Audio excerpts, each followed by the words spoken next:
appreciate you being here with me to have another Polarity Lab session. And the first thing I want to bring up, just for anybody watching this, because you and I have been talking about, and I put out a video yesterday for this winter wellness fair that was coming up this Saturday.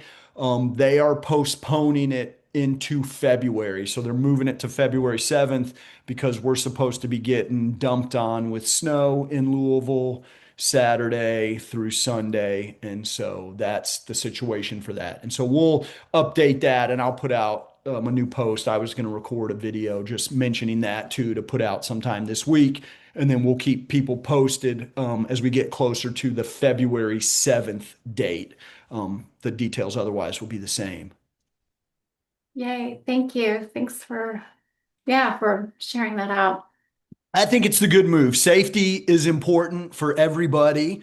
And, that's what we're going to talk about for our topic too, for our Polarity Lab session today. And that's going to be a really cool event. So it will be fun. And hopefully some people will come out and want to talk to us about polarity and the Polarity Lab and relationship dynamics. And yeah, and today, you and I, we're going to talk a little bit about safety for polarity, safety for the feminine, but it's also effectively safety for the masculine energetically. I mean, these are both important, aspects to be considering when we talk about this. Yeah, I do think it is more definitely a feminine issue than a male issue. From the physiological level, the Mhm. woman's arousal takes quite some time. It's long before the touch even happens. Right. Like arousal or desire for the woman, is everything leading up to the touch. So if the touch is immediate, then it might not be well received. Right, right. And so what we're talking about, right, is that the idea of the feminine energetically, it's about energy and opening and flow, and it wants to open for the masculine, towards the masculine, right? The masculine provides the direction, but if there's a masculine energy, or for example, touch from a partner towards the feminine, and it gets perceived as what maybe aggressive, not it's not sensing where the feminine is energetically, then that's not safe. That doesn't feel like a safe touch, right? And this happens even in relationships with people who love each other very much and aren't we're not talking about necessarily like scared, like I'm scared for my actual physical safety, like this person's gonna harm me. It doesn't have to be that extreme, right? It can simply be, oh, this person is bringing an energy to me and I wasn't ready for this, or it's not clear what the intent is here and it's maybe bringing up stuff from the past, and all of these things result in not feeling safe to fully open, even though it may not be conscious that that's what's happening, right? Yeah, but I do think too, like on the biological level, I mean, as a woman, if you're gonna, let's just say in the dating world, not in a long-term relationship, but like in the dating world, women are physiologically, musculature wise, like much smaller framed typically, not always, obviously, but women's musculature is usually lesser weight than a male's. And so just the brute force that a man can have. So like even though it's not necessarily like your brain's thinking, is this person safe? Your energy field is still scanning for safety on a subconscious level. I mean, if you think about like pre-modern times, I mean, you had to make sure that you were safe. So I think that we tend to go right into like, is it a thought process? But I do believe there's a lot of pheromones, there's a lot of biological and gestures and communication that happen on the primal level that can't be ignored, especially for women. So yeah, in a long-term relationship, clearly those roles have been established, or like the the, you know, the time that you've spent with somebody, you have a deeper understanding of whether you're safe or not safe in that regard. But it still can't be ignored, the biological like pheromones slash like gesture communication that's happening in the introduction of a man and a woman to one another. And I think probably males don't necessarily experience this quite the same way that a woman does, especially, you know, if you're a woman that gets a lot of attention, um, in the in that space, it can, you have to have your boundaries up to some extent to know that you're safe. I mean, Right. it's not something that I think like we think about like it's like a subconscious, but like I know sometimes when I'm just like walking through a parking lot or someone's opening a door for me, like I love those grand gestures of somebody opening a door, but again, like kind of on that like instinctual level, you'll follow their gestures, their behavior, their eye contact, like the demeanor of the male just to kind of scan your environment for safety, you know, before anything is even initiated. And this is important because, there's been a lot about men not knowing how to show interest in a woman because of Mhm. this dynamic. Yeah. Like, do I open the door for her? Will she think I'm rude if I, you know, make a gesture towards showing interest? I mean, Right. that's a huge thing because, will she trust me? Will she think I'm a weirdo or, whatever? And so there's a lot of nuances that happen for a woman to know if somebody has an intention right out of the gate. I think, yeah, the feminine is really it's so tuned in to the energetics around it and that flow of energy again that it's like often not conscious, but it is a feeling. And I think it's a really important. Like it's an instinct, like it's a strong, like biological instinct, I think that women have developed for protection, Yes.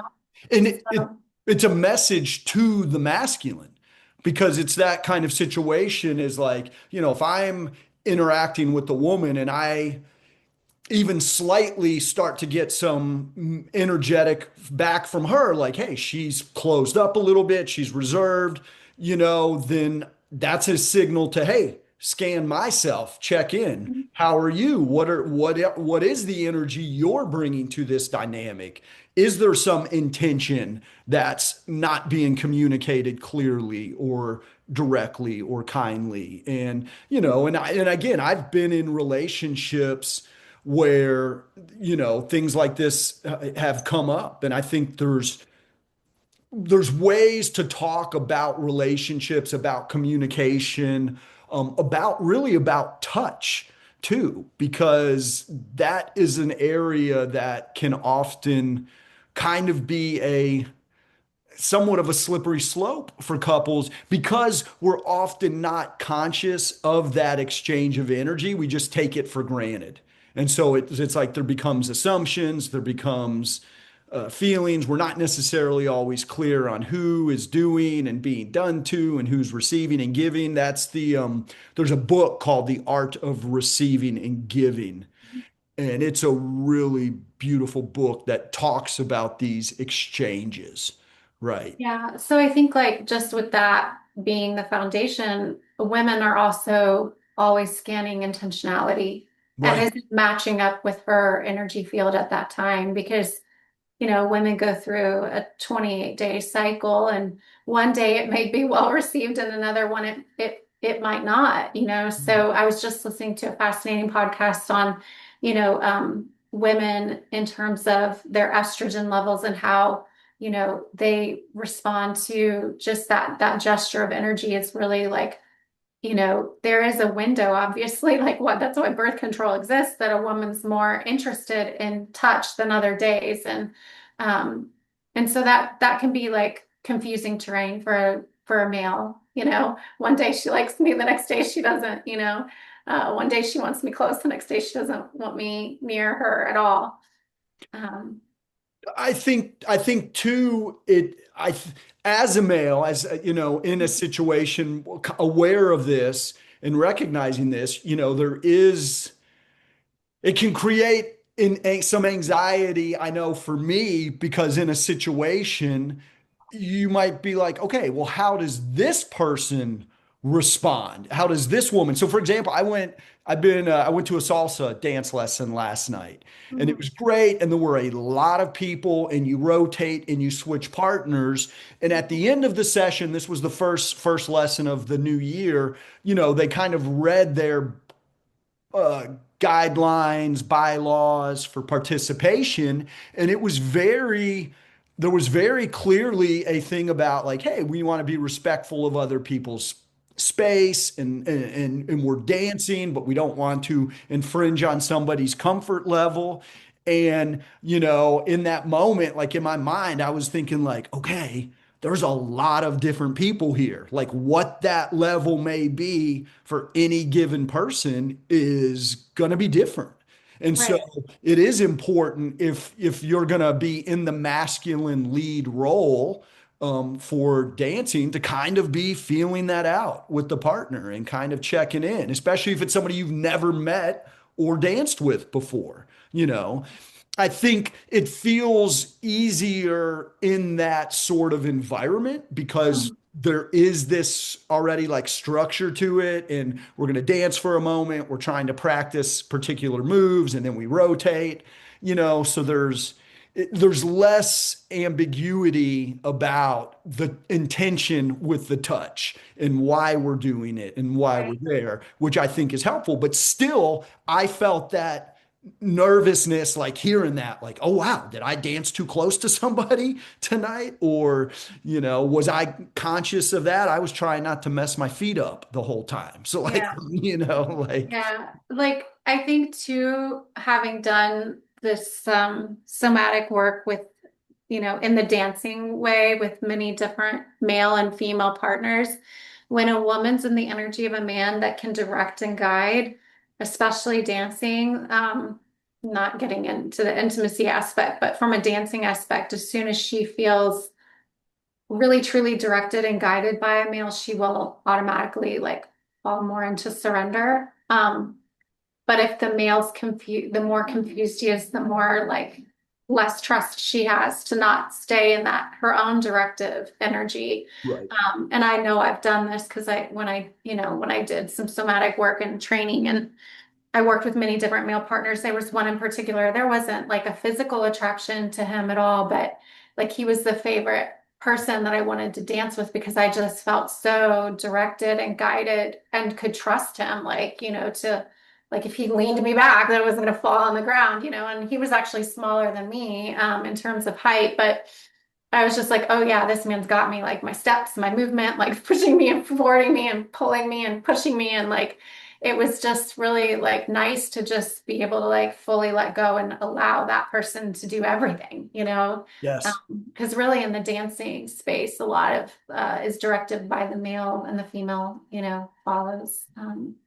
So yeah, I mean, it's more, if you take the physiological aspect from it, it's way more trustworthy when you feel a man take command of the space. In fact, again, I want to go back to because the biology just fascinates me. I was listening to a podcast on testosterone and I was talking about the estrogens. So when a woman is more fertile and she's in that window where she can conceive, her estrogen increases.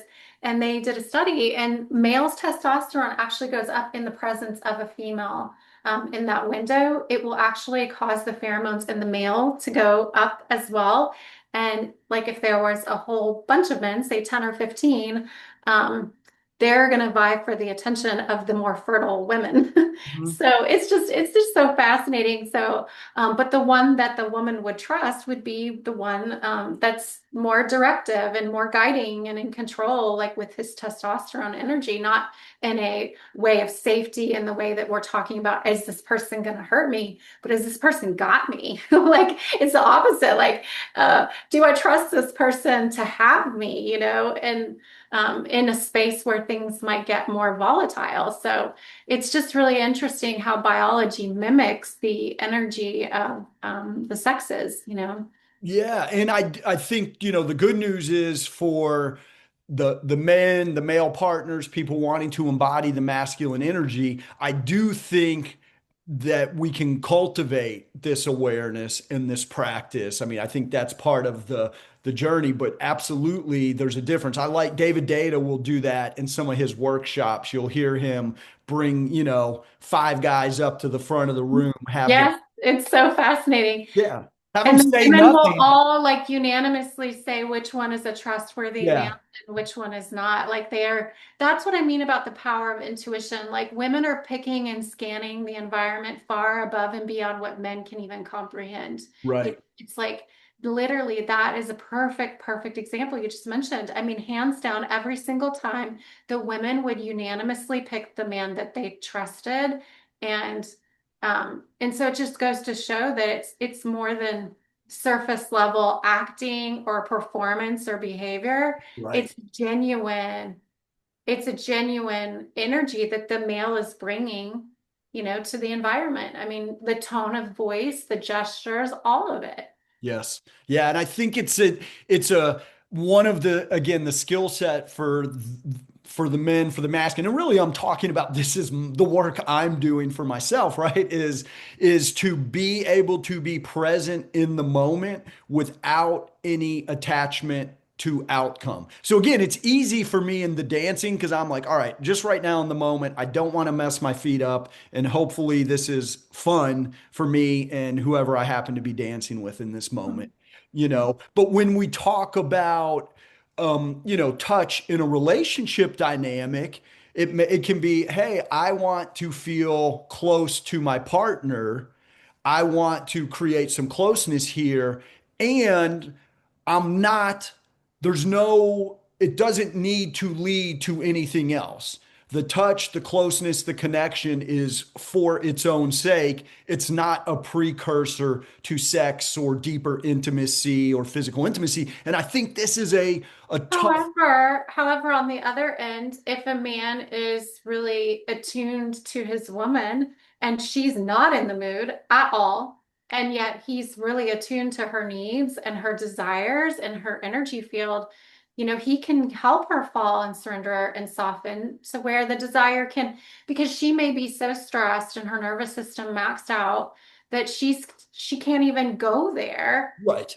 But if, like you were talking about intentionality, it doesn't, yeah, I mean, you can say, okay, whether this happens or doesn't happen, okay. But at the same time, you know, if a man can really be in that energy to really allow a woman to fully soften and fully say, It, okay, like I don't have to worry about tonight. This is all taken care of. Like I can put my feet up and now I can really engage on the level that women need, oxytocin, like they definitely need to have oxytocin present as a bonding hormone before they can even think about sex. So there's a lot of oxytocin a woman has to like receive in order to say, okay, now I feel I can soften that safety. It's like it's not necessarily that she thinks the man's not safe, but she's been dealing with stuff all day, it Um, can feel like not safe though if she's feeling pressure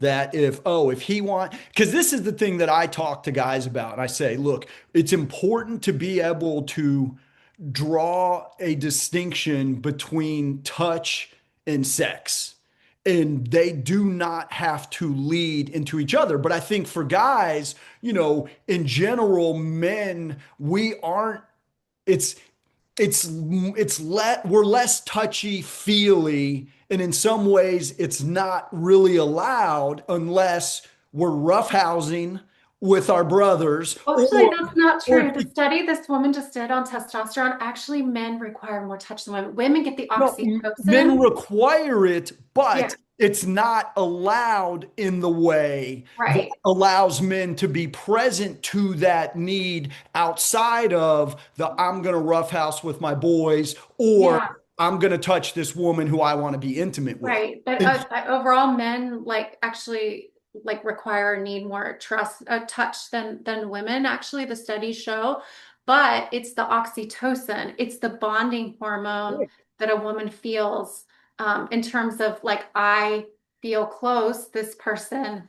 is tending to my needs. I mean, I was just on a phone with a girlfriend this morning. It is so important that we feel seen and heard and understood. Like all of that has to be in place to even want to have sex. Like if I come in and I don't feel fully seen or heard or acknowledged, like that presence of the masculine energy, especially this is a big one that's been coming up lately when I talk to my girlfriends. It's like when the male is like wrapped up in his day and his stuff and like fails to really like hear and acknowledge the it's like the energy of not just hearing and acknowledging, but that curiosity to know a woman, like the curiosity to feel her particular essence.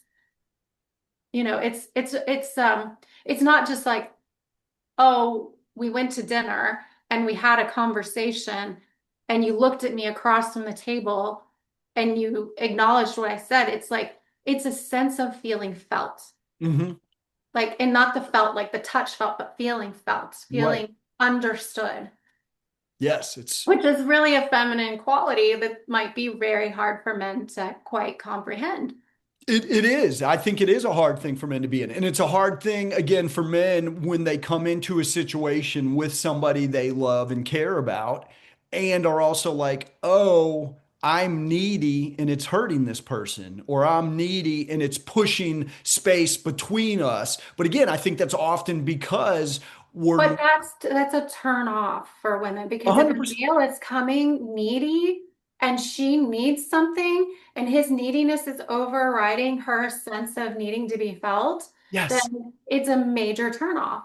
Yeah. It's effectively the guy falling into more of his own feminine anxiety, I'm beating myself up, self-reproach. I'm like, why do I need this? Why am I like, it's like it's because we don't want to repeat the same patterns. And that's The what, more that I feel neediness, I almost feel like if I could energetically do something like this, like just stop, like get away, like yeah, back off, because it almost feels like an extraction of energy. Like the correct. way I would describe it is like you're wanting from me, and yet I'm not ready to, I haven't made that exchange yet. I haven't like, you know what I mean? It's like it feels more like vampire energy. Like you're wanting to extract from me, but yet you're not giving me anything that I need. And my need is not necessarily to go right to bed with you, my or, whatever the neediness is for a male, but like my need is again going back to I need to feel felt and understood and Right. seen, and only then can I feel like I want to be And intimate. and that's the practice for the man, the masculine, is to come in grounded, breathing, nervous system regulated, even if wanting sex or wanting just closeness and cuddles or a back rub, whatever, it doesn't matter what it is, but bringing that same level of presence and awareness that this is what I'm asking for without any attachment to Yeah, but outcome. That's what creates safety. but I'm curious, do you know what does work in that situation? Like, I'm just curious because I want to ask you, like, I don't mean to put you on the spot, but what might work in that situation for a woman? Well, it's again feeling that there's no pressure and But understanding if that, there was like a level of like playfulness, like from the man, like, oh, we might get intimate tonight, we might not get intimate. Like, I don't know. I'm going to be open to what happens. But if he wanted to make a gesture of like acknowledging that that could be a possibility without offending her, what could he do? yeah, yeah. I mean, I feel like I try to very clearly let my partners know, like, I'm down. This is not like it's not you don't have to wonder if it's something I'm interested in. Like, Yeah, but I'm that doesn't help her. That doesn't help her want desire. Like that's just still coming back to like the male saying, "Okay, I'm down, whatever." Mhm. But it's not provoking desire in her. Right. Yeah. Like so I guess what I'm getting at is there are things that males can do if they are coming to the table with, "Okay, I'm down, whatever," but there might still be a desire there. Well, And for sure, but it's not being attached to the outcome. That's what allows right. the So safety. remove that from the possibility. What I'm saying is if a male is okay, I've come to the table knowing I may or may not have touch. But if he wanted to help I want to lead her or differentiate. guide her toward, We need to yeah. differentiate wanting just touch and wanting sex. Because the problem is it sounds like we're talking about those two things as one, and I think that's part of the problem. Because if I come and want just touch, that's a much more comfortable thing for me to express directly, and I don't feel like it puts the same pressure on a partner as I come to the engagement and say, "Hey, I want to have sex tonight." Those are two energetic. So me owning that, oh, really, I don't need sex tonight. I literally just want touch with you. Do you Mhm, want do we want to snuggle and watch a show? Do we want to dance? Do we want to, trade back massages? Like mhm, different so being clear about that. I feel like often a guy who's not working through this and becoming self-aware gets in the same thing, the same place where we're talking about different degrees, but we're treating it all kind of as one thing. And then guys will think, oh, the only way for me to experience touch is if it is sex. The only way for me to be held is when I'm having sex, and if I mhm, ask for something else, well, then it's weakness or whatever else. mhm. Does that make sense? Like they're, It does, yeah, but I still don't think it like helps create the stage with if you're talking about touch for where she even that sense of safety that we started with where she feels safe to even begin to open. The opening process of okay, let's just talk about touch, like no sexual intention, like there's still a lot of softening that needs to happen. I Mhm. mean, yes, she might event might just come right away and hug her partner or hold his hand or require touch herself, but that softening, that safety, that security, there are some really um like one of the like when you get into studying like the successful relationships is one aspect that makes trust or safety really available for both partners is play, Mhm. Oh, like a sense of play, like a sense of, okay, like, yeah, it doesn't have to be serious. Doesn't have to go into this space immediately. It's just play. and it needs to, though, be done skillfully by the masculine because it can also, I mean, I've seen too many relationships where people think they're being playful and it's passive aggressive Oh yeah, of course. nonsense. Yeah. You know what I Yeah. mean? And so it does need to come from a loving, playful place. And really, again, for the guy, I mean, I've experienced moments like this where I was like, where again, there's a little bit of tension. We're looking for connection. And I've made a comment that got like belly laughs from both of us. And immediately that's a connector thing. But Mhm. it has to be it was the perfect setup, the perfect Right. joke. Like, it has to Yeah. come out in the right time. And we have to kind of be, again, skilled at that. Yeah, And because there could be the time where it lands wrong and she looks at you like, oh my God, did he just say that? And that's why, again, the masculine has to be regulated and grounded because if you do try to put the joke out and it's not received well, now there's more space again. And so you have to be able to sit with that discomfort without being blown away by it. Cause then, because that's where the feminine's like, oh, he couldn't even take that. It's effectively, there's all of these waves of energy that are potentially coming off. I Mhm. think. Yeah. But going back, like we were talking about, so like there's the initial people that meet in the dating world, but in long-term relationships, one of the aspects that's missing for touch or for safety and security from the feminine is that there's no play.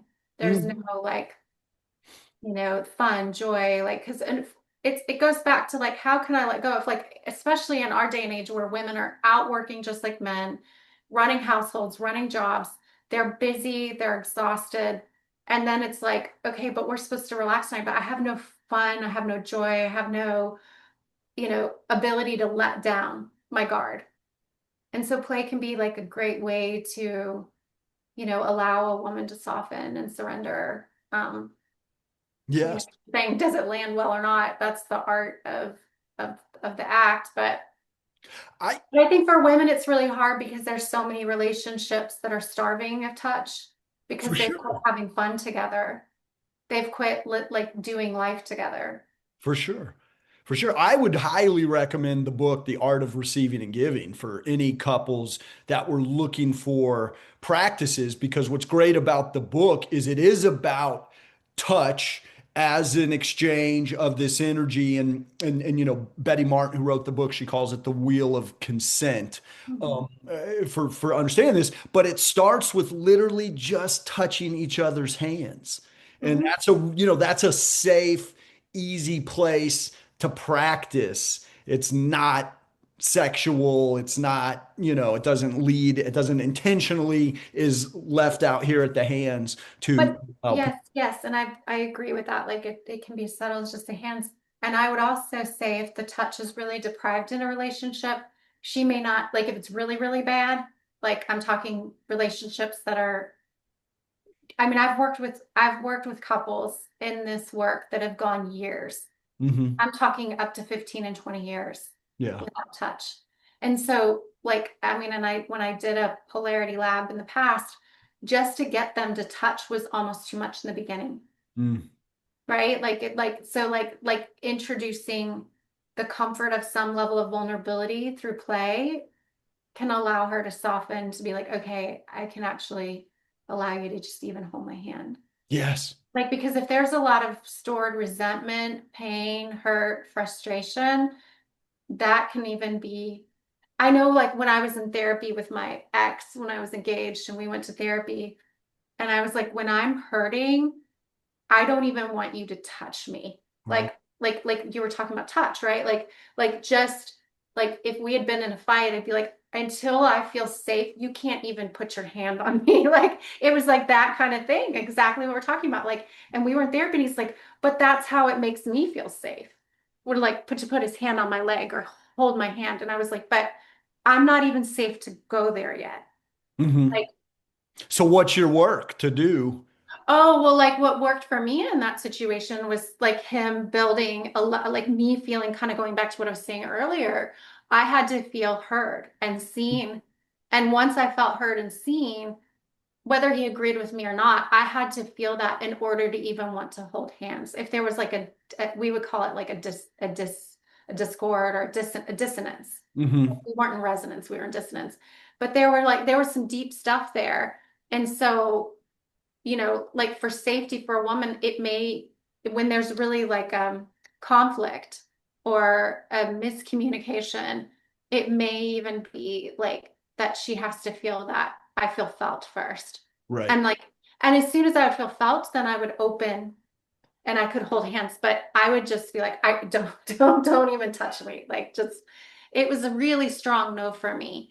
And I think maybe I'm more sensitive than others in that regard, but in order to feel touched, I have to feel felt Hmm. first. Yeah. And I can't speak for all women, but I know especially when I'm hurt or sad or angry or frustrated, like I have to feel felt first. Like you don't have to agree with me, but I have to feel like you're trying to understand, like at least trying to understand. You don't have to understand, but just show an effort that you are. Right, right. Yeah. And I think sometimes for people, again, in these situations, like we may have to take a step back and say, hey, I need a little time out so that I can come back and express what I'm feeling so Mhm. you can feel it or hear it and validate it, because sometimes, again, we get into that.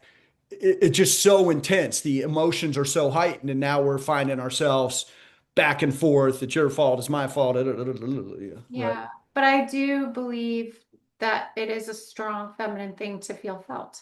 Yeah. And so if there's a relationship that's touch deprived, um, for the feminine and for the male, I mean, I can't speak for the male because I only know my personal experience. Right. But I think that's a huge one.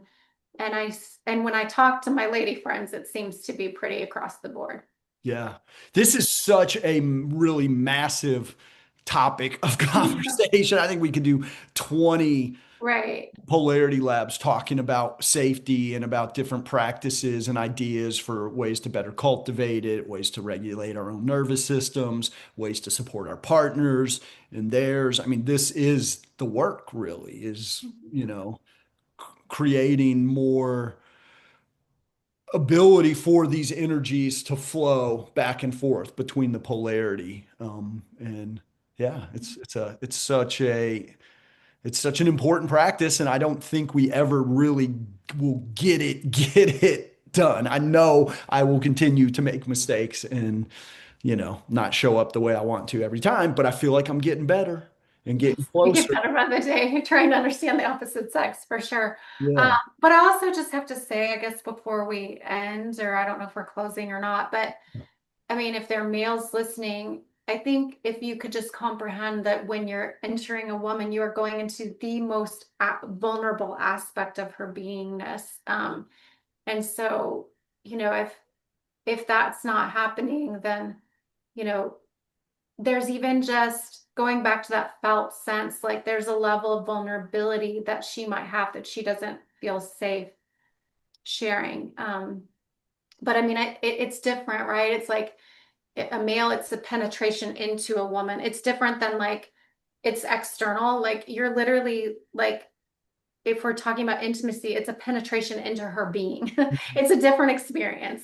And so then you can only, if you can comprehend it from that vantage point, then all of her needs to feel seen and heard and felt in order for that to really be a positive experience. Yeah. And when it is, and when the energies are there and both people are feeling safe and in their true expression of their feminine and their masculine, that's the beauty. That's the charge. That's the fire that's possible. And it's really cool. Yeah. Yeah. Well, I want to repeat that the Winter Wellness Fair that we were going to be hanging out at this coming Saturday is now postponed because of all the snow we're going to be getting here in Louisville and really across the state this weekend. So we'll be there on February 7th. We'll put out some updated videos but we're going to try to keep doing a polarity lab, probably at least maybe weekly, and keep getting these posted up on the social media. So we want you to keep coming back. And if you've got questions or comments or thoughts, please share it underneath these posts on the social media when we're putting them out there. And we would love to address questions and talk about topics that everybody else is interested in. Thank you, Peter. Thanks for the topic today, too. It was a great one. It is Yeah. a very good one. I think a lot of people appreciate it. Yeah, great to see you today. Thank you, Paige. Yes, I appreciate your heart and your knowledge and experience so much. thank you. All right, Have a we'll good talk. one. Yeah, Mhm. we'll talk later. Bye, friends.